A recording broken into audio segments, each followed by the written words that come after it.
Muito bem, estamos de volta.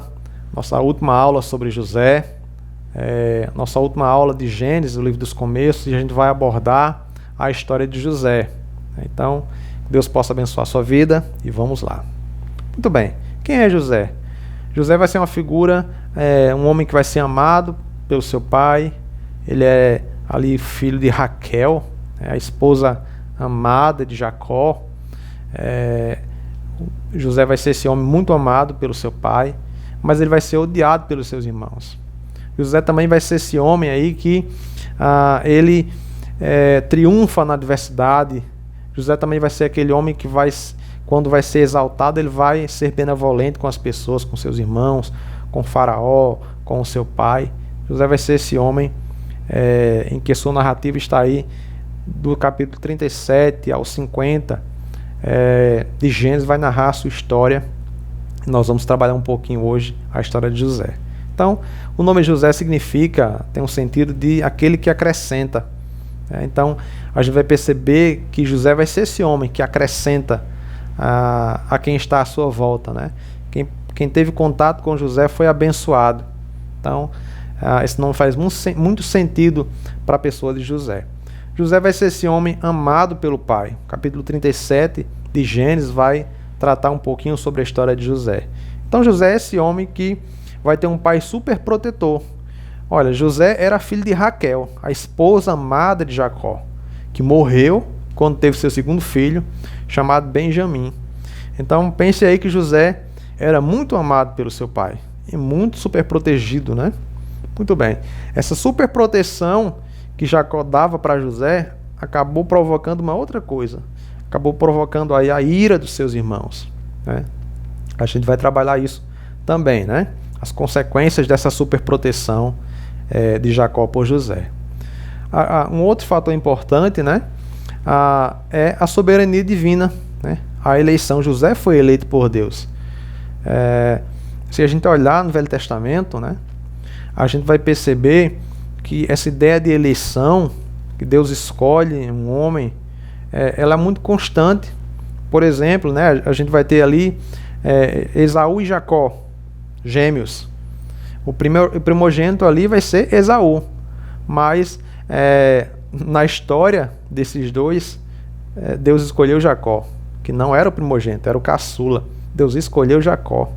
Então a gente vai perceber que essa narrativa, né, por exemplo, Davi era o menor da sua casa, era o caçula, mas Deus escolheu ele para ser o rei de Israel. Então, o rei de Judá, né? Depois o rei de todo Israel, o grande rei Davi. Então, quando Deus escolhe. Então, a soberania de Deus na escolha de José. A gente vai perceber que lá na frente a gente vai perceber isso, que Deus escolheu José para uma finalidade, né? Então, José vai ser esse homem aí que vai ser escolhido por Deus. Muito bem. José odiado pelos seus irmãos, né? Jacó aí vai privilegiar José em detrimento dos outros filhos. Eu penso que você ter aí vários filhos, né? Jacó teve vários filhos com várias esposas, e a gente fica imaginando quão difícil, né? Quão difícil é criar um filho, educar um filho, ensiná-lo a caminhar, ensiná-lo a ser um bom cidadão, ensiná-lo nos caminhos do Senhor. Um filho já é difícil. Imagine aí, Jacó vai ter vários filhos, vai ter 12, né? 12 filhos homens. Imagine como deve ter sido difícil, né? Criar todos esses filhos.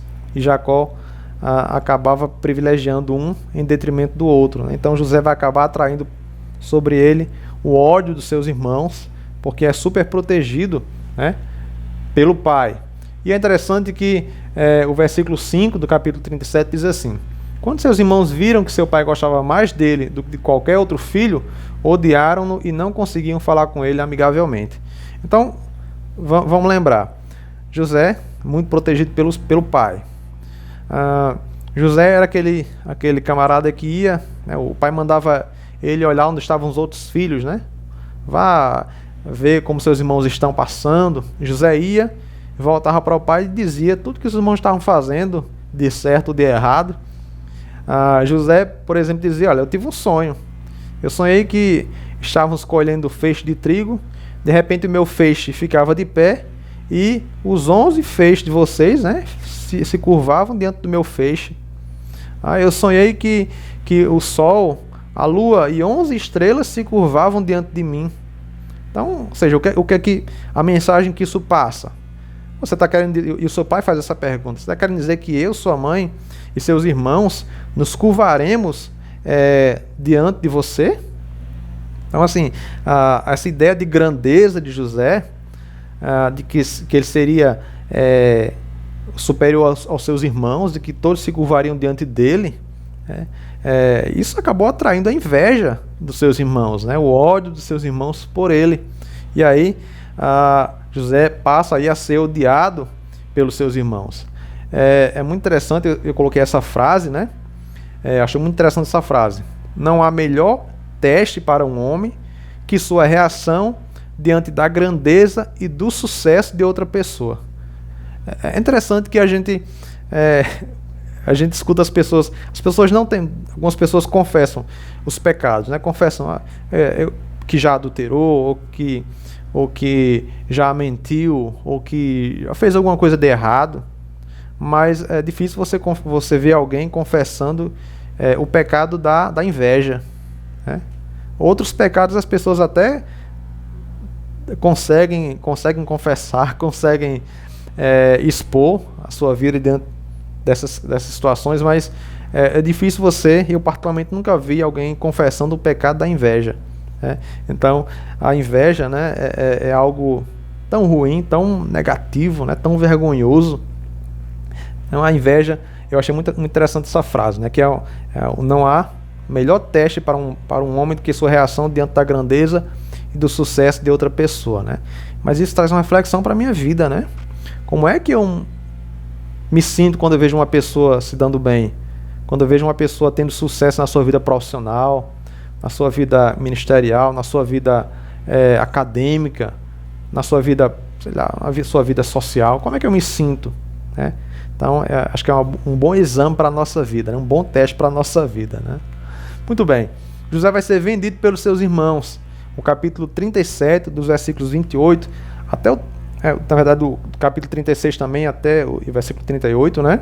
Vai narrar essa história de José sendo vendido pelos seus irmãos. O Gênesis capítulo 37, versículo 18 diz assim: mas eles o viram de longe e antes que chegasse, planejaram matá-lo. Então José foi ver onde os seus irmãos estavam. De longe eles o avistaram e planejaram matá-lo, né? E aí tem toda aquela situação. Um dos filhos diz: não, vamos matá-lo, não, ele é nosso sangue. Eles colocam José num poço e vendem depois José para os ismaelitas que estavam descendo para o Egito. Então José vai ser vendido pelos irmãos para o Egito, né? Depois, é muito interessante, né? Que depois que eles vendem José, os irmãos, eles ficam se perguntando: e agora, o que vamos dizer para o nosso pai? O que vamos falar para o nosso pai? Eles pegam um animal, matam um animal, jogam sangue na roupa de José e levam para o pai e dizem: olha, o teu filho, isso aqui, reconhece isso aqui? Será que era do teu filho? José tem uma túnica, né, que o pai tinha feito antes, né, para ele. E Jacó disse: olha, não acredito, José, meu filho, foi despedaçado. Jacó acaba acreditando que seu filho foi despedaçado, que está morto. E aí, isso é uma tristeza para José, para Jacó. Jacó fica muito tempo triste, né, por causa da perda do seu filho amado. É muito interessante, né? Salmos 42, versículo 7 diz assim: um abismo chama outro abismo. É muito interessante, né? A mentira, ela sempre exige uma companhia. A mentira, ela precisa de uma companheira. Eles contaram uma mentira, depois tiveram que contar uma outra mentira para sustentar a mentira que haviam contado. Não tem outra. Uma mentira, ela não sobrevive sozinha. Uma mentira sempre vai precisar de companhia. Se você conta uma mentira hoje, amanhã você vai ter que contar uma outra mentira para poder manter essa mentira que você havia contado. E assim você acaba vivendo uma vida de mentiras. Então a gente precisa tomar cuidado com a mentira, né? Nós, como cristãos, como servos de Deus, como crentes, Nós precisamos viver uma vida de verdade, né? A mentira precisa ser abolida da nossa vida. Nós precisamos falar a verdade. E não apenas a meia-verdade, né? Meia-verdade, ela também é mentira, né? Então a gente precisa falar a verdade tem que estar nos nossos lábios, na nossa mente, no nosso coração. Os irmãos de José contaram uma mentira, depois tiveram que contar uma outra mentira para tentar sustentar a mentira que haviam contado, né? Isso vai ser algo muito nocivo na vida deles. Muito bem. Quem é José? José no serviço de Potifar. Bom, José, ele acaba se tornando um homem de sucesso, né? Ele chega na casa de Potifar, vai ser vendido para Potifar como um escravo, um servo, né? E aí depois José começa aí a ter sucesso naquilo que ele faz. É interessante que o versículo 3 do capítulo 39 diz assim: vendo Potifar que o Senhor era com José e que tudo que ele fazia, o Senhor prosperava em suas mãos. Então, um homem que era guiado por Deus e que tudo que fazia prosperava, né? Porque o Senhor era com José. Isso faz uma grande diferença na vida dele, né?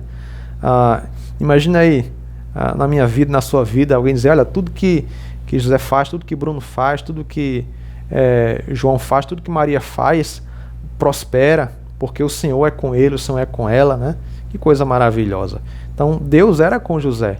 Tudo que ele fazia prosperava porque Deus era com ele.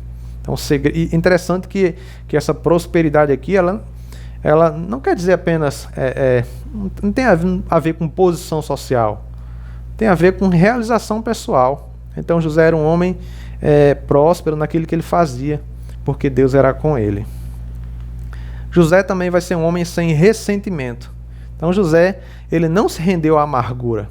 Pense aí, tudo que José passou. Traído pelos irmãos, quase que foi assassinado pelos irmãos, foi vendido como escravo. Ele era o predileto na casa do pai, ele era bem visto pelo pai, ele era amado pelo pai, era o principal filho para o pai. De repente se torna um escravo e é vendido como escravo, né? E vai para o Egito, uma terra estranha, e fica lá como escravo. José não se rende à amargura, né? Não se rende à amargura. José também não se deixou abater diante da adversidade. Então, depois de todas essas adversidades, chega no Egito, José vai ser caluniado, depois vai ser preso, né? Esquecido na prisão. José não se rende também diante da adversidade, né? É muito interessante que a gente passa por lutas, passa por dificuldades e às vezes a gente enche o coração de amargura, enche o coração de rancor, se abate diante da adversidade e não consegue reagir. José não vai ser assim. Diante da adversidade, ele vai reagir, vai continuar crendo no Senhor. Não que José não tivesse falhas, ele tinha falhas também, como qualquer ser humano tem. Mas José era um homem que era guiado por Deus, sua vida era guiada por Deus e ele não se deixou vencer pelo ressentimento, né? Na tentação. Então José aí, o texto vai falar que José era formoso de porte e de aparência. Versículo 6 do capítulo 39. José cultivava profunda atenção à presença de Deus. O texto vai dizer por 4 vezes, né? O Senhor era com José. O Senhor era com José. José cultivava uma profunda atenção à presença de Deus. Então, isso traz uma reflexão para a nossa vida, né? Eu tenho cultivado a presença de Deus em minha vida, eu tenho tido atenção, eu tenho tido zelo pela presença de Deus na minha vida. Será que eu tenho tido anseio, desejo de ter intimidade com Deus, intimidade diária, verdadeira, real com Deus? Acho que um pouco dessa história de José me traz essa reflexão. Eu preciso cultivar uma vida de profunda relação com Deus em minha vida. José era esse homem que Deus era com ele. Por isso que o Senhor era com ele. José buscava essa relação com Deus, tinha atenção pelas coisas de Deus. Essa é a primeira coisa, né? Diante da tentação, a maneira de vencer a tentação, a gente precisa cultivar a nossa relação com a presença de Deus em nossa vida. José era diligente no trabalho. Então a gente já viu o quanto José era capaz, o quanto José era aquele homem aplicado, responsável com o seu trabalho, né? A gente tira algumas lições práticas para a nossa vida diante disso. Primeiro, seriedade no trabalho, né? A gente lê a Bíblia, a gente precisa tirar as lições para a nossa vida. Seriedade no trabalho. Eu preciso, como profissional, ser sério no meu trabalho. Chegar no horário, ser responsável, cumprir com as minhas obrigações, ser obediente às pessoas que estão acima de mim, cumprir com os meus prazos, né? Ser responsável naquilo que eu faço, ter dedicação naquilo que eu faço.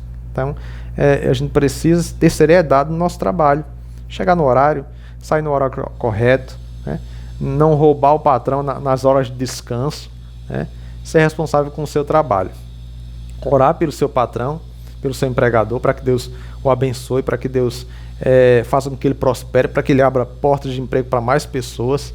Então a gente precisa ter essa perspectiva. Também precisamos ter consciência de que o que estamos fazendo é para Deus. A palavra de Deus vai dizer que quer comais, quer bebais, quer façais qualquer outra coisa, façais para a glória de Deus.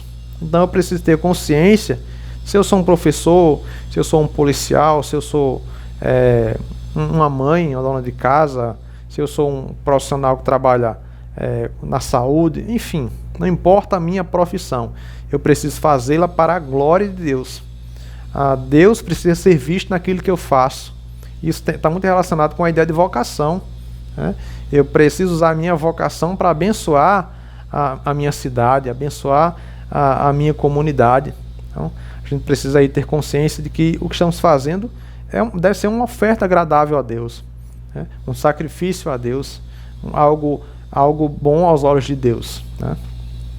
Outra coisa, a manutenção da mente ocupada. Ocupe sua mente. A gente precisa ocupar nossa mente com coisas boas, ler bons livros, assistir bons filmes, bons documentários, praticar um esporte, enfim, ocupar a sua mente com coisas produtivas, né? É muito interessante manter a mente ocupada, né? Muito bem. José recusou nutrir maus pensamentos. O texto de Gênesis 39, versos 8 a 10, vai dizer o seguinte, né? Ele, porém, recusou, não lhe dando ele ouvidos. José vai começar a ser assediado pela mulher de Potifar. E aí o texto vai dizer, ele, porém, recusou. Ela fica dizendo, olha, deite comigo, importunava José todos os dias para que José deitasse com ela. Então José recusou, não lhe dando ouvidos, né? A gente precisa ter muito cuidado com a nossa mente. Muito cuidado com a nossa mente. Nós somos muito suscetíveis ao elogio. Eu já ouvi alguém falar que é muito fácil a gente rebater uma crítica. É muito fácil. Mas muitas vezes nós somos vencidos pelo elogio. Tem quem não gosta de receber elogio, né? Então a gente precisa tomar muito cuidado com aquilo que a gente escuta, com aquilo que a gente ouve, né? Isso pode ser um laço em nossa vida, né? Muito bem. José avaliou as consequências do seu ato, né, de algo que ele pudesse fazer. Olha o que José vai dizer. Como, pois, cometeria eu tamanha maldade? Ele vai dizer, olha, o seu marido me deixou como responsável por tudo, responsável pelos empregados, responsável pela manutenção da casa, por manter a casa funcionando. Só tem uma coisa que ele me vedou aqui, que foi a senhora. Então, como, pois, eu cometeria tamanha maldade? Então, José é aquela pessoa que avalia as consequências de algo que pode acontecer se ele fazer determinada coisa. Então, talvez se a gente avaliasse, diante das coisas que a gente viu, se a gente avaliasse antes de tomar uma decisão, antes de fazer alguma coisa, talvez nós teríamos menos problemas na nossa vida, né? José fez uma reflexão de tudo que está acontecendo, todo aquele contexto. Disse, olha, eu não posso fazer isso, né? Como eu cometeria tal maldade, né? José era um homem que, bastante temente a Deus, entendeu que não podia fazer isso, né? Então, José avaliou as consequências do seu ato, né? Que ele poderia acontecer se ele tomasse determinada decisão. José compreendeu que o pecado é contra Deus. Olha o que José vai dizer no versículo 39, capítulo 39, versículo 9. Como, pois, cometeria eu tamanha maldade e pecaria contra Deus? José entende que se deitar com aquela mulher era uma maldade contra o seu Senhor. a pessoa a quem ele servia, Potifar, mas que também era uma maldade, um pecado contra Deus. É interessante que todo pecado é contra Deus, né? Se eu cometer um adultério, eu estou pecando contra o meu corpo, contra o corpo daquela pessoa, mas também estou pecando contra Deus. Então José tinha plena consciência de que o pecado é contra Deus. Então, eu acho que se a gente, antes de fazer alguma coisa, a gente refletisse sobre Deus, a gente cometeria menos erros, né? Às vezes a pessoa faz um raciocínio errado, né? E toma uma decisão. Não, Deus não vai se portar com isso aqui, não. Deus é espírito, né? Como havia algumas heresias que surgiram, né? Ali no período do Novo Testamento. Não, mas Deus é espírito, então o que eu faço na carne é material, matéria. Deus não vai se portar com isso, não. A gente sabe que isso não é verdade, né? Deus se importa com o homem integral, é o homem todo, né? Então, a gente precisa avaliar as consequências daquilo que nós fazemos, né? E entender que pecar é sempre pecar contra Deus. Se eu peco contra meu irmão, eu estou pecando contra Deus. Então, a gente precisa. José fez essa reflexão, né? E se recusou, dizendo: olha, como eu cometeria tal maldade e pecaria contra Deus? Se deitar com aquela mulher era pecar contra Deus. José estaria aí prejudicando a sua relação com Deus, estaria manchando a sua comunhão com Deus. Escolheu não pecar, escolheu se manter puro, se manter em obediência a Deus, né? Mas assim, as circunstâncias, as tentações que acontecem na nossa vida, né? Nós precisamos vencê-las, mas não tem como vencer essas tentações apenas do ponto de vista humano, com as minhas forças. Precisa buscar força em Deus, né? A gente precisa buscar força em Deus. A carta de Paulo aos Efésios é muito interessante, quando ele vai falar da armadura de Deus. O diabo sempre vai tentar jogar setas malignas na nossa mente, vai tentar jogar suas flechas envenenadas para tentar nos fazer pecar, para tentar nos tirar do caminho, né? A gente pode vencer isso buscando a presença de Deus, mantendo com Deus uma relação séria de intimidade com Deus, né? Muito bem. José utilizou o meio primário de fuga. Ele correu. O texto vai dizer, olha, saiu fugindo para fora. José correu. Assim, correu. Deu no pé. Diante da tentação, a maneira que ele enxergou ali, olha, a maneira que eu posso fazer para recusar isso aqui, para me livrar disso aqui, é correr. Então José corre, né? Daquela tentação. A mulher agarrou a roupa dele e ele corre, né? E a roupa fica na mão dela. Enfim, mas José dá no pé. Paulo, escrevendo a Timóteo, capítulo 2, versículo 22, Paulo diz assim para Timóteo. Timóteo era um jovem pastor, né? Paulo diz assim: fuja dos desejos malignos da juventude, né? A juventude é cheia de desejos, é cheia de tentações. Não que as outras fases da vida também não possuam tentações, mas na juventude a gente observa muitas tentações, muitas oportunidades de você fazer muitas vezes aquilo que é errado, né?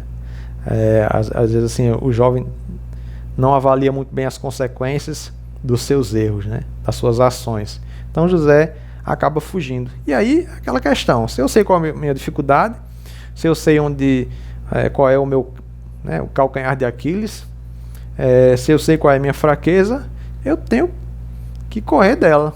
Eu tenho que... se eu estou vendo que eu vou pecar, então vou fazer alguma coisa, vou correr, vou pegar o telefone, vou ligar para alguém, diz: olha, vem para cá, me ajuda, eu estou prestes a cometer um pecado, chega aqui, me ajuda. Busca ajuda, né? Se não dá para vencer sozinho, busca ajuda, né? Deus com certeza vai levantar pessoas que vão estar dispostas a te ajudar nessa caminhada, né? Então José dá no pé, né?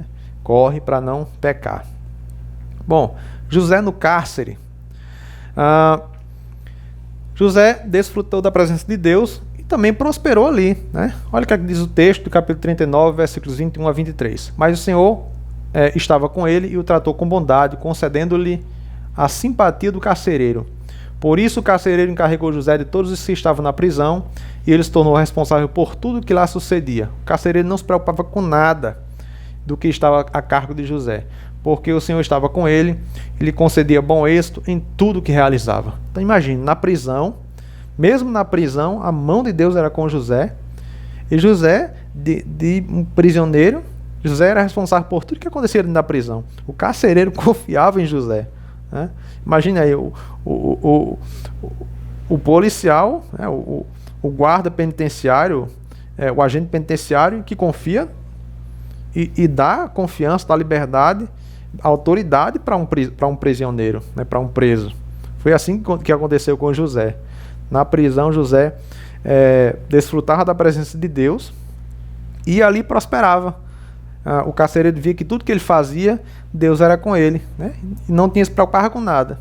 Então, mesmo na prisão, Deus estava cuidando de José. Então, mesmo na adversidade, Deus estava cuidando de José, né? Muito bem.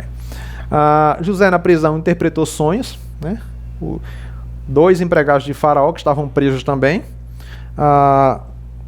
estavam ali e interpretaram. José interpretou os sonhos deles. E tudo que José disse que ia acontecer, aconteceu. Um deles foi restaurado à sua posição, de servir o cálice a Faraó, e o outro foi morto, né? Como José interpretou os sonhos deles, né? Então, depois que eles foram soltos, José ficou esquecido ali. Ele foi esquecido também ali, né? Só depois é que José é libertado. Mas José foi esse homem que prosperou na prisão, interpretou sonhos, Deus deu esse dom para ele, e José também ali foi esquecido, né? Por um determinado tempo. Eu achei interessante essa frase, né? Podemos não ser responsáveis por todas as coisas que ocorrem conosco, mas somos responsáveis pela maneira como nos comportamos quando elas acontecem, né? Então, como é que você reage diante das circunstâncias? Como é que você reage diante das coisas que acontecem à sua volta?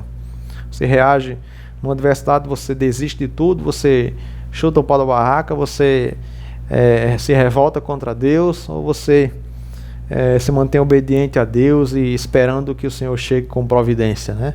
Então José, diante tanto da bonança quanto da adversidade, José continuou confiando em Deus e esperando na sua providência, né?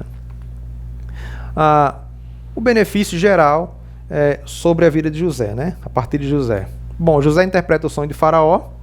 Faraó tem um sonho que 7 vacas magras devoram 7 vacas gordas, mas o aspecto daquelas vacas magras continua da mesma maneira.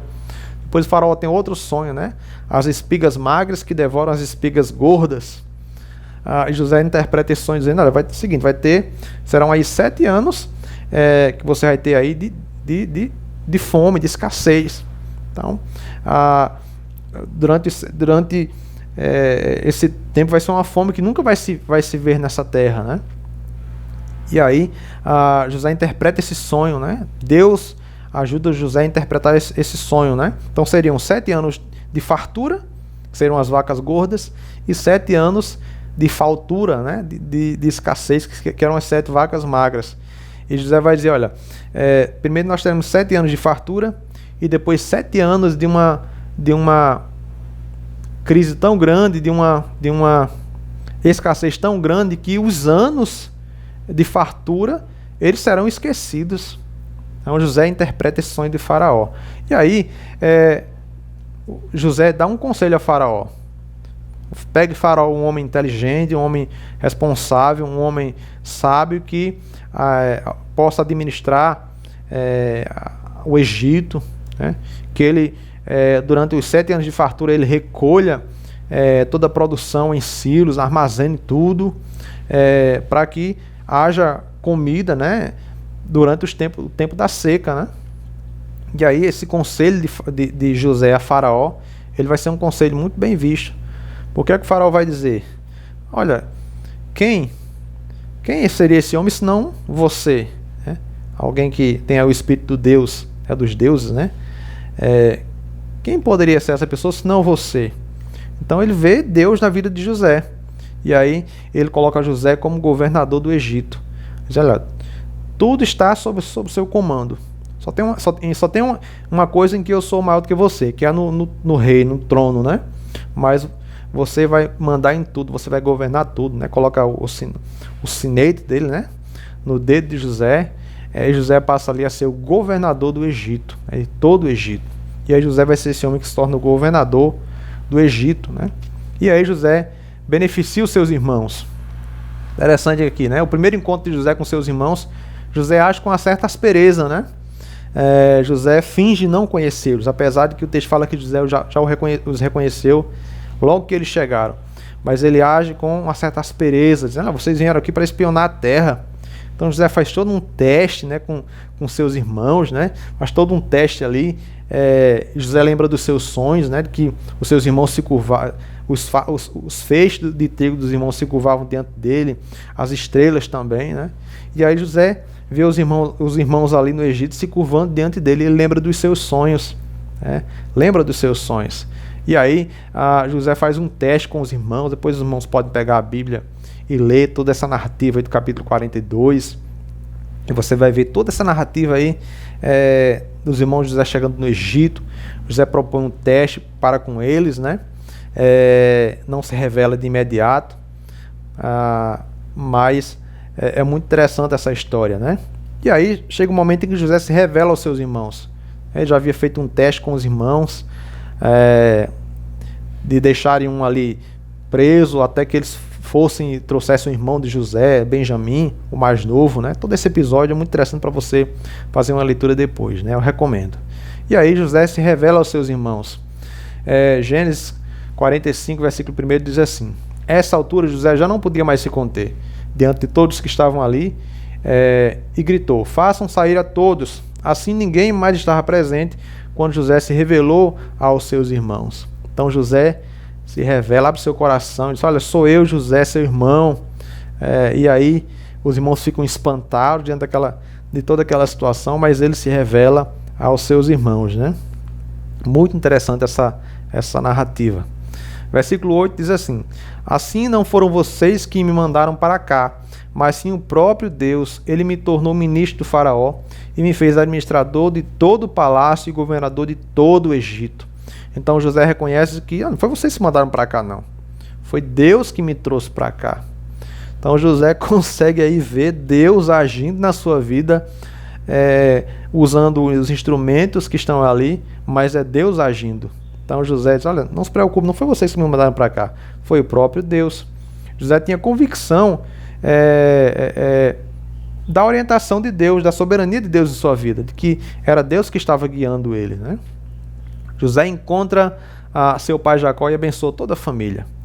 É muito interessante, né? O teste verdadeiro em perdoar de coração é lidar eficazmente com a amargura, é o desejo de fazer algo de bom para aqueles que o magoaram, que o maltrataram, né? Então José agora vai abençoar tanto o seu pai quanto os seus irmãos, né? José também beneficia o faraó. Então José vai ter uma política econômica, né, e administrativa que vai beneficiar também o faraó. Então José faz o quê?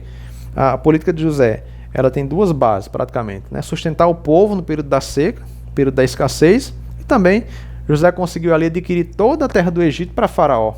Então as pessoas iam a José comprar trigo, e compravam o trigo, e quando não tinham mais trigo, traziam os animais, depois a terra, e por fim eles vendiam a si próprios como escravos para o faraó. Então José conseguiu aí sustentar as pessoas no período de seca, de escassez, e também ele comprou toda a terra do Egito para o faraó, um bom administrador, que pensa no povo, mas que também pensa no Estado, né? Muito bem. A benevolência de José. Então, os últimos dias de Jacó. Então Jacó faz um pedido a José: olha, quando eu morrer, não me enterre aqui no Egito. Jacó não queria ser enterrado no Egito. E aí vai ser o pedido de Jacó a José. A bênção de Jacó aos filhos de José é outro episódio marcante, né? que Jacó vai abençoar os filhos de José, Manassés e Efraim. E Jacó coloca a mão direita sobre o caçula, né, e não sobre o primogênito. É muito interessante, né? Deus escolhendo aí o caçula no lugar do primogênito, a bênção sobre o caçula, né? E nós temos também a bênção de Jacó aos seus filhos. Jacó reúne os seus filhos perto de morrer e vai abençoá-los. E vai dizer, olha, vai abençoar cada um dos seus filhos, cada um vai ter uma bênção específica. Depois você lê, a gente não tem tempo para abordar agora, mas você lê cada uma delas, né? O sepultamento de Jacó durou 77 dias, né, de lamento por Jacó quando ele morre. José sai com todo o Egito para sepultar Jacó na caverna que ele tinha comprado, né, onde estavam ali enterradas as suas esposas. E Jacó vai ser enterrado lá. José demonstra amor pelos irmãos, amor pelos seus irmãos, né? Olha o que é que diz o texto. José, porém, lhes disse: não tenham medo, estaria eu no lugar de Deus? Vocês planejaram mal contra mim, mas Deus o tornou em bem para que hoje fosse preservada a vida de muitos. Por isso não tenham medo, eu os sustentarei, vocês e seus filhos. Assim os tranquilizou e lhes falou amavelmente. Gênesis capítulo 50, do 19 ao 21. A gente lembra que no começo do texto a gente falou que José era odiado pelos irmãos, e os irmãos já não conseguiam mais falar com ele amigavelmente. É interessante que no final de Gênesis, né, é José que fala amigavelmente aos seus irmãos, né? Então os irmãos pensam que depois que Jacó morreu, José agora vai puni-los pela sua tentativa, né, pela maldade que eles fizeram com José. Mas José é bem claro: não se preocupem, eu vou cuidar de vocês, né? Eu vou cuidar de vocês. Falou com eles amigavelmente, né? Então José consegue ser benevolente, mesmo diante, imagine aí, né, a oportunidade para se vingar. Ele tinha autoridade e poder para isso, mas ele escolheu um caminho diferente. Eu termino essa aula com o texto de Êxodo, capítulo 13, versículo 19, que diz assim: Moisés levou os ossos de José, porque José havia feito aos filhos de Israel prestarem juramento, quando disse: Deus certamente virá em auxílio a vocês. Levem então os meus ossos daqui. Então, quando eles estão saindo do Egito, né, liderados por Moisés, depois de 400 anos praticamente de escravidão, eles levam os ossos de José lá do Egito, né? Então José vai ser essa figura marcante, que é maravilhoso. Eu sempre me emociono quando eu vejo algumas narrativas do Velho Testamento. Uma das cenas que eu me emociono é quando Jacó se encontra com Esaú, aquele encontro maravilhoso, reconciliação. E outro também muito marcante é quando José se encontra com seu pai lá no Egito, né? É algo maravilhoso, é uma cena, é uma narrativa que me emociona, porque é algo muito maravilhoso, né? A reconciliação, o reencontro depois de muito tempo. Então eu recomendo você a fazer essa leitura. Então nós terminamos a nossa aula por aqui. Que Deus possa abençoá-los. Foi um prazer maravilhoso estar com vocês durante esses 2 meses, mesmo que a gente não consiga aprofundar o assunto pelo tempo, mas assim, foi muito bom o tempo que ficamos juntos. Que Deus possa abençoá-los e até um próximo curso aí do nosso discipular. Beleza? Valeu!